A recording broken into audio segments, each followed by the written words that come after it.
Bagaimana kabarnya hari ini, Pak? Alhamdulillah, kabar saya baik, Bu. Ibu sendiri bagaimana? Alhamdulillah baik, sehat, dan bahagia, Pak. Pak, hari ini saya itu akan melakukan coaching, Pak, dengan Bu Nur Hikmah. Apakah Pak Agus bersedia untuk menjadi observer, Pak? Alhamdulillah, hari ini saya tidak sibuk, Bu. Jadi, insya Allah saya bersedia untuk menjadi observer bidang dalam kegiatan coaching hari ini. Lalu, kompetensi coaching apa yang nantinya akan Ibu kembangkan? Kompetensi yang ingin saya kembangkan yaitu memberikan kehadiran penuh, menjadi pendengar yang aktif, serta mampu memberikan pertanyaan yang berbobot, Pak. Baik, Bu. Kalau begitu, nanti bagian spesifik mana yang akan saya amati ya, Bu? Bagian spesifiknya nanti Pak Agus bisa mengamati pada rencana aksi yang akan disampaikan coach. Baik, kira-kira keberhasilan nanti dari coaching itu apa ya, Bu? Nanti untuk keberhasilannya ditentukannya atas permasalahan yang sedang dihadapi oleh coach, Pak. Baik, Bu, semoga kegiatan coaching akan Ibu lakukan bisa berjalan sesuai dengan harapan Ibu. Amin. Terima kasih ya Pak sudah bersedia menjadi observer. Nah, coachingnya dilaksanakan sekarang saja ya Pak. Mungkin Bu Nur Hikmah juga sudah siap. Baik, Bu. Assalamualaikum Pak. Waalaikumsalam. Assalamualaikum. Selamat siang Bu Nur. Bagaimana kabarnya hari ini? Waalaikumsalam Bu, Alhamdulillah kabar baik Bu. Terima kasih Bu sudah memberikan waktunya untuk bincang-bincang hari ini. Ya Bu, sama-sama. Kebetulan saya juga tidak ada acara hari ini kok. Oh iya, bagaimana? Apa yang kita bicarakan hari ini Bu? Oh ya Bu, begini. Saya itu punya permasalahan di dalam kelas saya terkait dengan anak di kelas 1 Bu. Saya kebetulan guru kelas 1, begini di kelas 1 ada salah satu anak yang kriterianya itu tertinggal jauh dengan temannya. Dari segi pikiran, akademik dan semuanya tertinggal sekali Bu. Oh iya. Terus apa yang Ibu harapkan setelah perbincangan ini Bu? Oh iya, saya harap setelah perbincangan ini saya mendapatkan pencerahan dan ada solusi bagaimana saya bisa menyelesaikan masalah ini. Amin. Semoga ya Bu. Baiklah Bu. Jika saya menarik benang merah tadi yang Ibu ceritakan ini, murid yang Ibu hadapi itu tergolong murid yang berbeda ya Bu, dan tertinggal dari segi kemampuannya ya Bu. Iya betul. Lalu menurut Bu Nur, kriteria anak yang menunjukkan kemampuan normal itu seperti apa Bu? Anak yang kemampuannya normal kalau kelas 1 itu kan biasanya sebagian sudah hafal huruf, sudah mengenal angka, dan sebagian juga sudah bisa membaca. Walaupun sebagian belum bisa membaca, menulis itu hal biasa Bu menurut saya. Tetapi kalau terkait dengan satu anak itu, kelihatannya itu jauh sekali Bu. Huruf tidak mengenal sama sekali, suruh menulis tidak bisa. Tetapi kalau menirukan bahasa kita nyambung Bu. Kalau disuruh menirukan A, ya A, menyebutkan angka 1 sampai 10 bisa Bu. Tapi kalau menunjukkan angka 1, menunjukkan angka 1 sampai 10 bisa Bu. Tapi kalau menunjukkan angka 1, yang mana? 2 yang mana? Dia bingung Bu, tidak tahu Bu. Secara tertulis ya Bu belum bisa. Iya Bu, tinggal saat jauh Bu. Tapi dari orang tuanya juga mengatakan memang anak itu tertinggal dari segalanya. Katanya kurang normal. Menurut Ibu, anak yang dibahas ini berada pada skala berapa Bu? Kalau menurut saya ada pada skala 3 Bu. Skala 3 ya Bu? Iya Bu, paling tidak saya berusaha untuk menjadi 5 atau 6 gitu. Itu harapan saya. Kalau sejauh ini, adakah upaya yang sudah Ibu lakukan untuk mengatasi masalah ini Bu? Kalau saya selama ini pendampingannya tulus dan khusus Bu. Pembelajaran yang sudah diajarkan kemarin itu pembelajaran berdiferensiasi, pembelajaran berkelompok. Tetapi karena memang tidak bisa, saya saya bantu dengan titik-titik. Jadi anak tersebut menyambung atau menebalkan tulisan yang sudah saya sediakan di kertas. Wah, bagus itu Bu. Setelah diterapkan upaya itu, apakah ada hambatan yang dialami dalam menerapkan upaya tersebut Bu? Hambatannya ada Bu. Gini, kalau ada saya mau, tetapi kalau tidak ada pendampingan, anak itu lari-lari dari temannya. Hiperaktif ya Bu? Iya Bu, hiperaktif banget dan selalu manggil-manggil ibunya. Terus nanti ibunya damping masuk. Oh, seperti anak TK ya Bu? Masih didampingi? Iya Bu, kadang saya sebagai guru itu kurang nyaman Bu. Anak-anak yang lain juga merasa terganggu.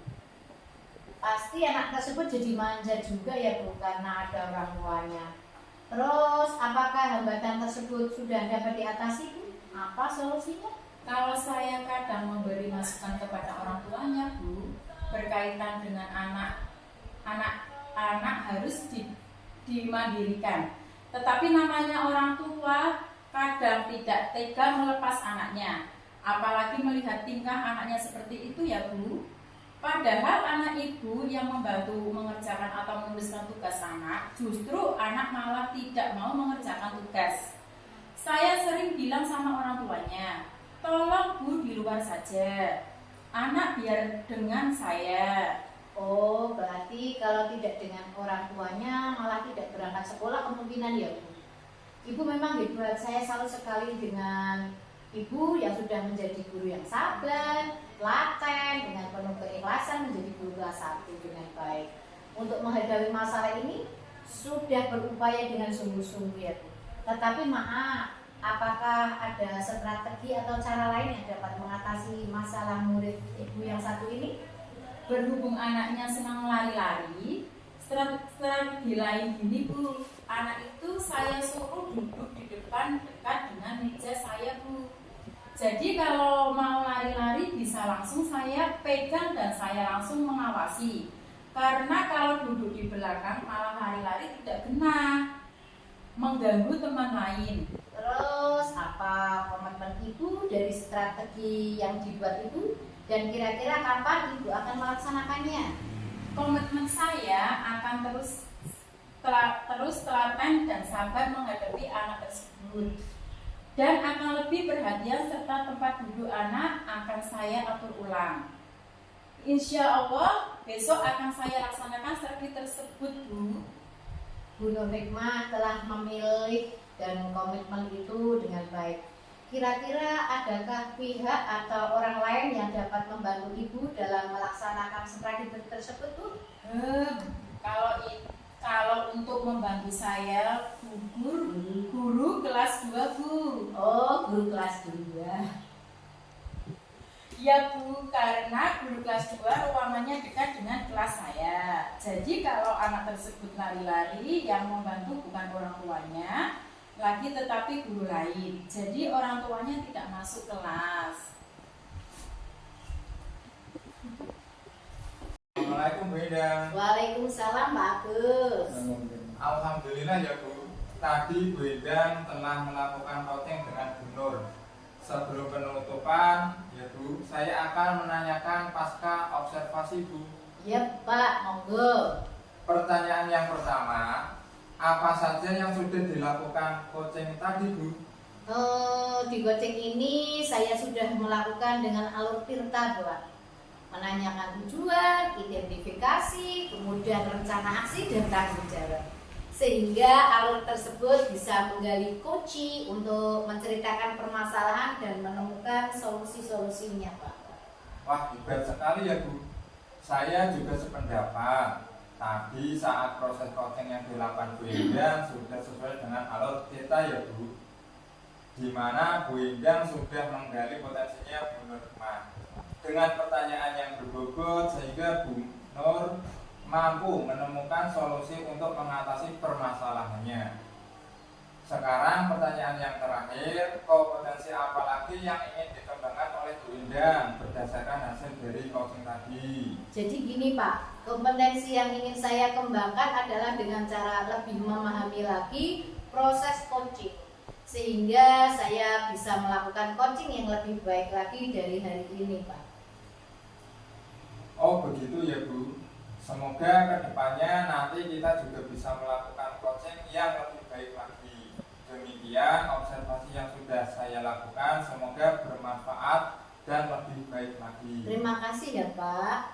Sama-sama Bu. Baik.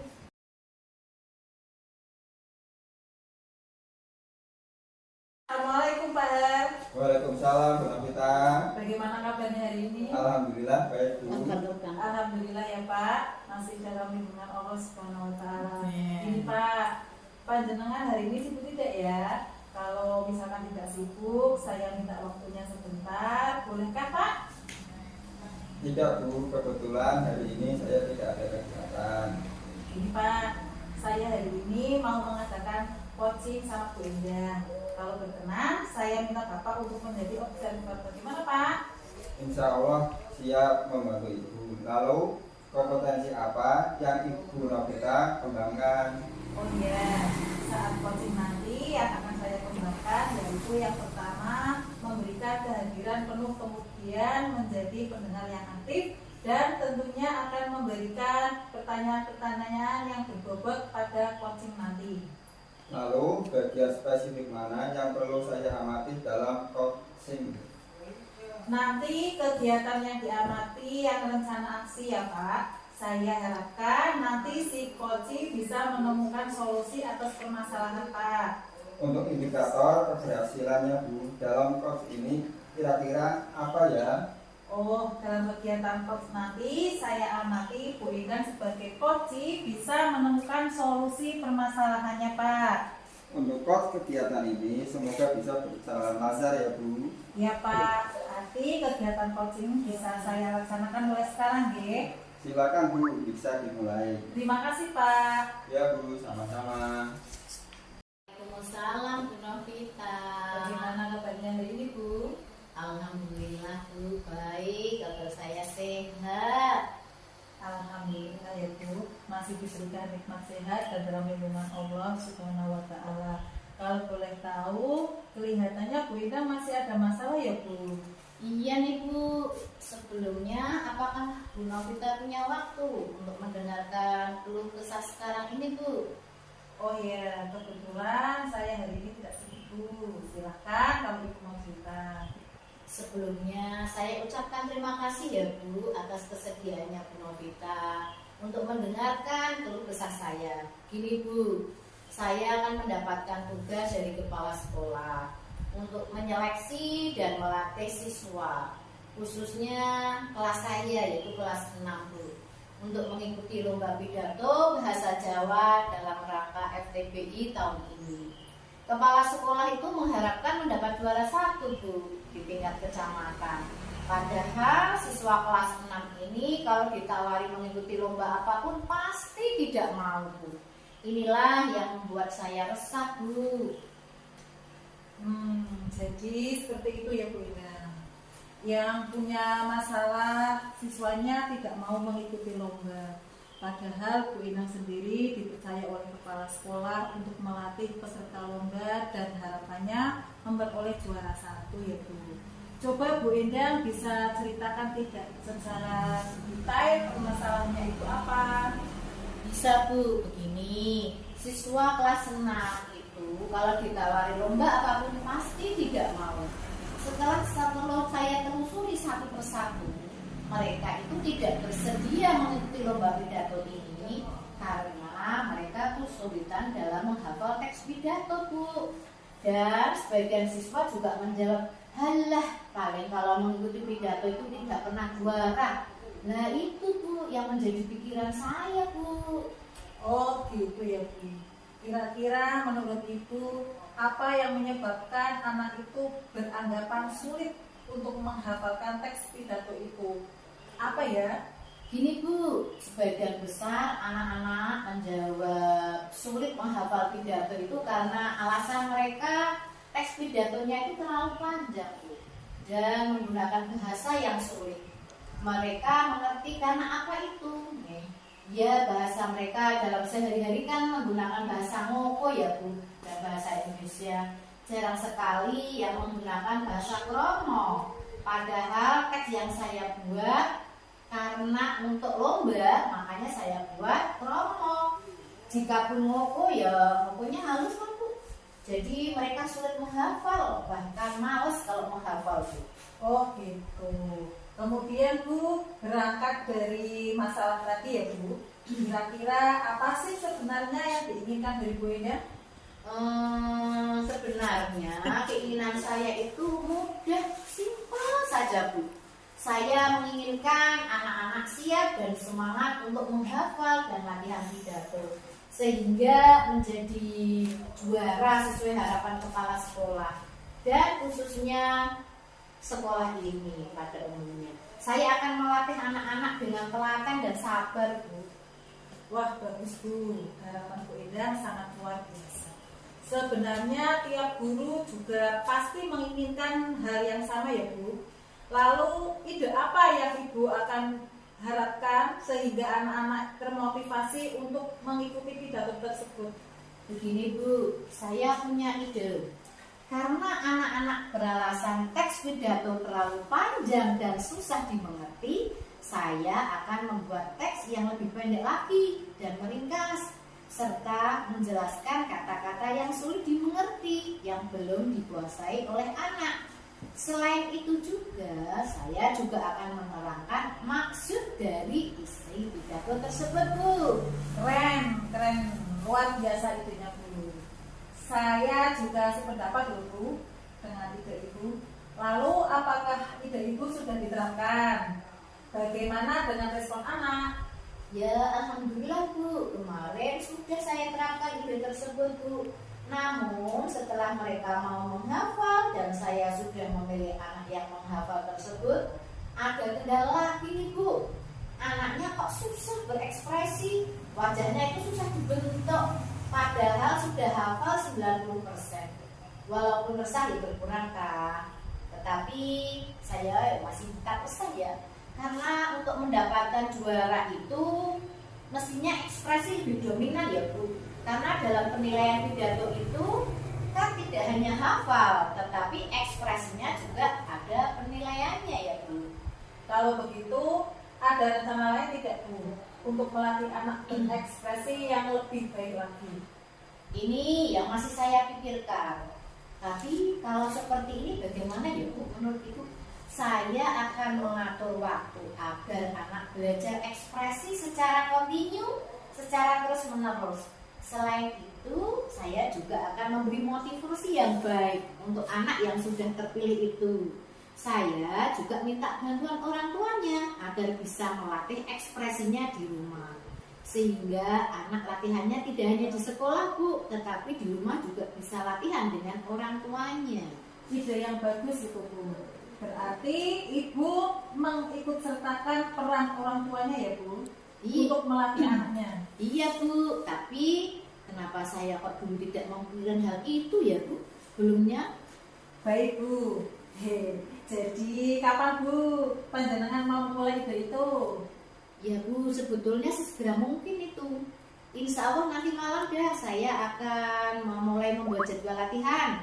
Terus besok setelah latihan di sekolah, saya akan angkat anak tersebut sekaligus menemui orang tuanya agar bersedia melatih anak di rumah.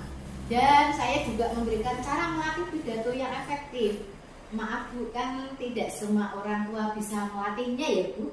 Assalamualaikum Bu Novita. Waalaikumsalam Pak Dan.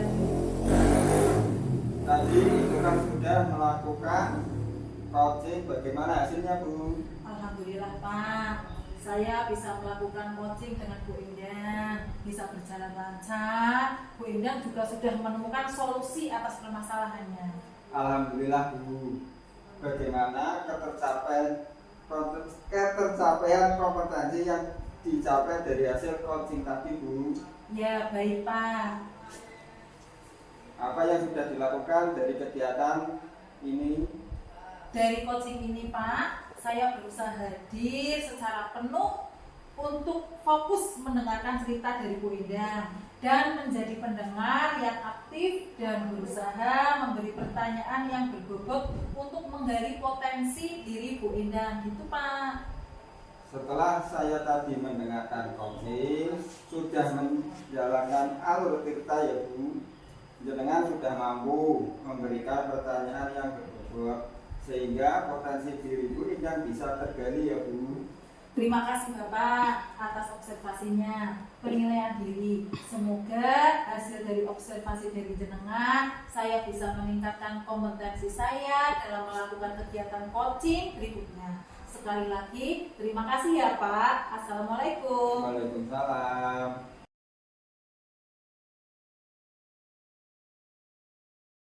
Assalamualaikum Pak Gus. Waalaikumsalam Bu Endang. Bagaimana kabarnya hari ini?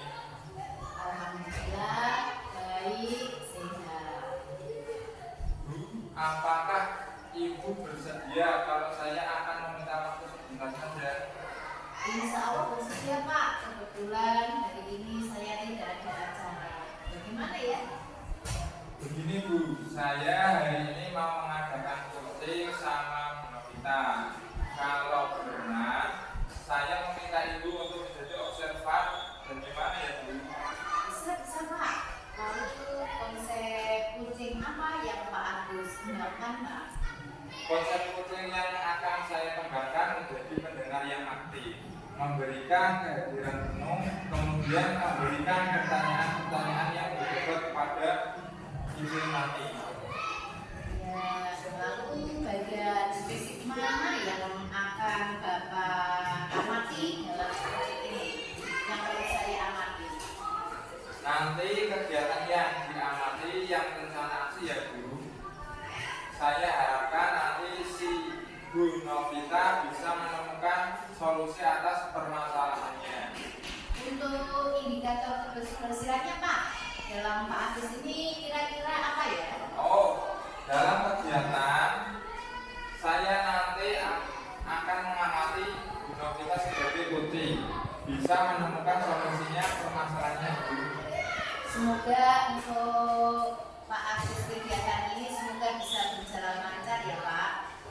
Ya Bu, berarti kegiatan coaching bisa saya laksanakan mulai sekarang di. Iya Pak, silakan bisa dimulai. Ya Bu, terima kasih. Assalamualaikum Pak Agus. Waalaikumsalam warahmatullahi wabarakatuh. Bu Novita. Agus, bolehkah saya meminta waktunya? Saya itu mau bercerita Pak tentang apa yang saya rasakan akhir-akhir ini di kelas. Baik Bu Novita, apa yang mau diceritakan? Begini Pak Agus, akhir-akhir ini itu saya merasa murid-murid di kelas yang saya ajar itu kurang antusias dalam menerima pembelajaran dari saya. Selain itu, jumlah murid-murid yang saya mengerjakan tugas hanya kurang lebih 40% tiap kelas. Jadi menurut Bu Novita, apa yang Ibu harapkan dari obrolan hari ini? Saya mengharapkan solusi atas permasalahan saya tentang antusiasme murid-murid yang saya ajar Pak Agus. Menurut Bu Novita, hal apa saja yang membuat murid-murid Ibu kurang antusias dalam pembelajaran bersama Ibu? Kalau saya ingat kembali Pak, hal yang menyebabkan murid-murid saya kurang antusias itu adalah yang pertama, pembelajaran saya itu sepertinya sedikit membosankan, terlalu monoton. Saya juga terlalu dominan untuk berbicara, bercerita di depan murid-murid saya. Kemudian yang kedua, saya tidak memberikan kesempatan buat murid saya untuk berpendapat atau aktif berbicara pada pembelajaran saya. Oh, gitu. Menurut Bu Novita, kira-kira apa saja yang dapat membuat murid Ibu antusias dalam pembelajaran? Menurut saya, murid-murid pasti menginginkan pembelajaran yang kreatif, menyenangkan, tidak menggunakan metode ceramah terus sehingga murid-murid merasa bosan. Wah, saya sependapat dengan Ibu. Lalu menurut pendapat Ibu, apa saja yang bisa membuat murid-murid tidak merasa bosan ketika pembelajaran ya Bu? Menurut saya, pembelajaran itu harus berpusat pada diri Pak. Murid diminta untuk aktif dalam pembelajaran. Kemudian ada dengan ice breaking, menggunakan alat peraga, sehingga murid itu tidak merasa bosan. Murid-murid bisa langsung praktek menggunakan alat musik. Lalu Bu, mengenai tugas yang diberikan kepada murid-murid Ibu, apakah penyebabnya sehingga kurang antusias dalam pengumpulan tugas? Kemungkinan karena tugas saya itu terlalu banyak Pak dan berisi banyak pertanyaan. Tanpa saya itu memberikan sumber belajar yang beragam dan juga metode pembelajaran yang menyenangkan. Kalau boleh tahu, Ibu menggunakan sumber belajar apa saja di kelas? Saya bisa menggunakan buku teks yang ada di perpustakaan. Adakah sumber belajar selain buku teks? Saya pilih banyak ya Pak. Sumber belajar misalnya seperti video, YouTube, artikel di blog, atau tulisan ilmiah di internet, atau bisa juga kita menggunakan aplikasi pembelajaran seperti kuis, atau mungkin aplikasi yang sekarang lagi tren ya Pak seperti TikTok. Nah, betul sekali Bu Novita. Saya yakin sekali bila Ibu bisa menggunakan berbagai macam sumber belajar, pasti akan membuat murid-murid antusias dalam pembelajaran. Jadi sekarang apa rencana Ibu Novita untuk menyelesaikan masalah ini? Pertama, saya merancang pembelajaran yang mengasihkan dengan menggunakan sumber belajar yang beragam, misalnya seperti video, YouTube, TikTok, kuis. Kemudian yang kedua, saya juga akan memberikan tugas tidak terlalu banyak Pak. Kemudian membentuk tugasnya itu juga sesuai dengan minat dan juga bakat murid-murid saya. Ya istilahnya itu saya akan melaksanakan pembelajaran diferensiasi, sehingga murid itu tidak terkesan dipaksa, tetapi mereka memang senang Pak mengerjakan tugasnya. Misalnya menggunakan alat musik, lagu, puisi, pantun, laporan digital. Bagus sekali rencana Bu Novita, mudah-mudahan berhasil. Apa komitmen Ibu terhadap rencana ini? Saya berkomitmen untuk selalu membuat rencana pembelajaran yang kreatif dan juga menyenangkan, menggunakan banyak sumber belajar untuk eksplorasi materi, sehingga murid-murid itu dapat menjalankan merdeka belajar, dan saya akan memberikan atau membuat murid-murid saya itu senang dalam kegiatan eksplorasi materi tanpa ada unsur paksaan Pak. Akan saya serahkan pemilihan sumber belajar itu pada murid-murid tersebut. Wah, bagus sekali Bu. Saya sangat mendukung. Mudah-mudahan semua berjalan lancar dan sesuai harapan ya Bu. Terima kasih Pak Agus atas waktunya untuk sharing ya. Mudah-mudahan kita semua itu bisa menjadi guru yang selalu dibutuhkan oleh murid-murid kita ya Pak. Amin. Sama-sama Bu. Amin ya Rabbal Alamin. Baik Pak, saya pamit mengajar dulu Pak Agus ya. Assalamualaikum Pak Agus. Iya Bu, semangat. Waalaikumsalam warahmatullahi wabarakatuh. Assalamualaikum Pak Agus. Waalaikumsalam Bu. Ya. Pak Agus tadi sudah melakukan coaching dengan Bu Novita ya. Sebelum penutupan ini saya akan menanyakan beberapa pertanyaan pasca observasi, yaitu yang pertama, apa saja yang sudah dilakukan pada saat melakukan coaching Pak terkait indikator dan ketercapaian yang diinginkan Pak? Alhamdulillah saya sudah melakukan coaching dengan Bu Novita. Dari coaching ini Bu, saya berusaha hadir secara penuh untuk fokus mendengarkan cerita dari Bu Novita dan menjadi pendengar yang aktif dan berusaha memberi pertanyaan yang berbobot untuk menggali potensi dari Bu Novita. Begitu kiranya Bu.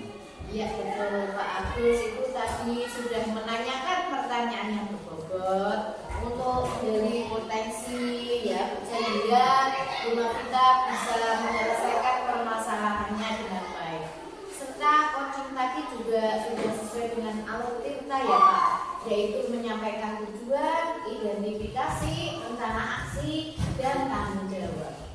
Terima kasih Bu Indah atas observasinya, penilaian dulu. Semoga hasil dari observasi dari jenengan saya bisa meningkatkan kompetensi saya dalam melakukan kegiatan coaching berikutnya. Sekali lagi terima kasih ya Bu.